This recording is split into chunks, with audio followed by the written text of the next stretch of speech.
नहीं। आज हमारी एक बात सुनो, आज माता बहना आपकी तरफ है और भाई बहन हमारी। जी दो दोनों आता है लड्डू कोई सो खा ले। हाँ ठीक है चलो देख ले बिल्कुल।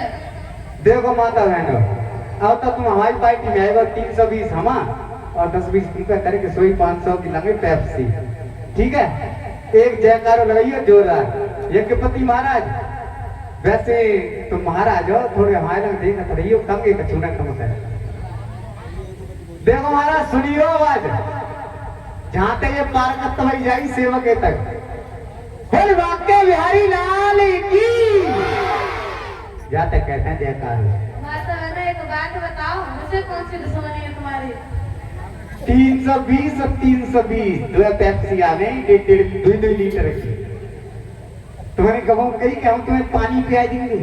अच्छा और तो तुम लालच देके बुलवा रहे हो?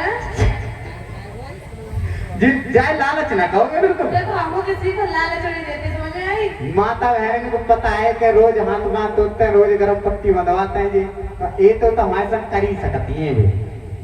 आई समझ में? हाँ सही है। बोल गोविंद भगवान की। सभी कथा की तरफ ध्यान देंगे। इधर धीरे धीरे समय व्यतीत होता जा रहा है। भगवान विष्णु ने समझ आया कि तुम चिंता मत करो, मैं अवश्य यादव रूप धारण करके अवश्य आऊंगा। धीरे धीरे जब समय गुजरता जा रहा है, इधर भोजराज कंस से जब उनके चाचा सेवक ने कहा कि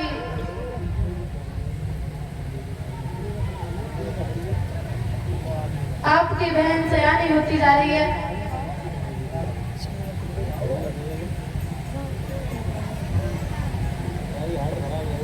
जब सयानी की बात सुनी तो भोजराज कंस कहने लगे, सुना चाचा जी, आपको चिंता करने की कोई जरूरत नहीं है।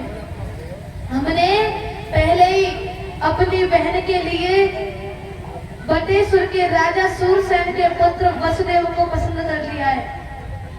वसुदेव के साथ में हम अपनी बहन का विवाह करेंगे। चाचा केवल कहने लगे, सुनो ये तो बहुत अच्छी बात है कि आपने पहले से ही पसंद करके रखी, अब हम क्यों चिंता करेंगे? हम तो बस यही सोच रहे थे कि हमें लगा कि आप देख नहीं रहे हो, तो थोड़ा इन्हें भी याद दिलवाने की आपकी बहन अब सयानी होती जा रही है। भोजराज कंस कहने लगे कि तुम चिंता मत करो। इधर धीरे धीरे समय गुजरता जा रहा है। एक दिन चाचा केवट देवकी के पास में पहुंचे, जाकर के कहने लगे, बेटा अब तो तुम सयानी हो चुकी हो, तुम्हारे भाई ने वसुदेव को पसंद कर लिया है, जिनके साथ में तुम्हारी शादी होगी। जब पसंद करने की बात की तो देवकी की आंखों से अश्रुधारा बहने लगी और कह रही है कि चाचा मैं आपसे एक बात कहूं, मैं इस आंगन को छोड़ना नहीं चाहती हूँ, भैया से मना कर दो कि मैं नहीं शादी करना चाह रही। मैं इतने दिन तक इस अंगना में रही हूँ, कैसे भला इस आंगन को छोड़ करके जा सकती हूँ? देवकी की आंखों से अश्रुधारा बहने लगी। चाचा केवल समझा रहे हैं कि बेटा सुनो, एक ना एक दिन बेटी को अपने ससुराल जाना ही पड़ता है। कोई भी बेटी अपने पिता के पास में 4 दिन तक नहीं रह पाती, उसे एक ना एक दिन अवश्य जाना होता है। और बताया कि बेटी का घर इतना मायका नहीं होता जितना ससुराल होती है। जब इस प्रकार से समझा रहे हैं तो देवकी के पास में कुछ सहेली आ जाती है। देवकी की आंखों से अश्रुधारा बह रही है। सहेलियां कहने लगी, बहना आप क्यों रो रही हो? आपकी आंखों से ही अश्रुधारा कैसी बह रही है? देवकी ने बताया कि बहना हमारे भैया ने हमारे लिए लड़का देख लिया है, जिनके साथ में वो हमारी शादी करना चाहते हैं।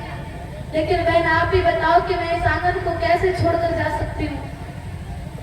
मैंने अपना बचपन यहीं पर बिताया है और मैं थोड़ी सी सयानी हुई, वैसे मुझे इस अंगना से जाने के लिए बोल रहे हैं और मेरा विवाह करने की कह रहे हैं। आप ही बताओ कि हम कैसे कर लें?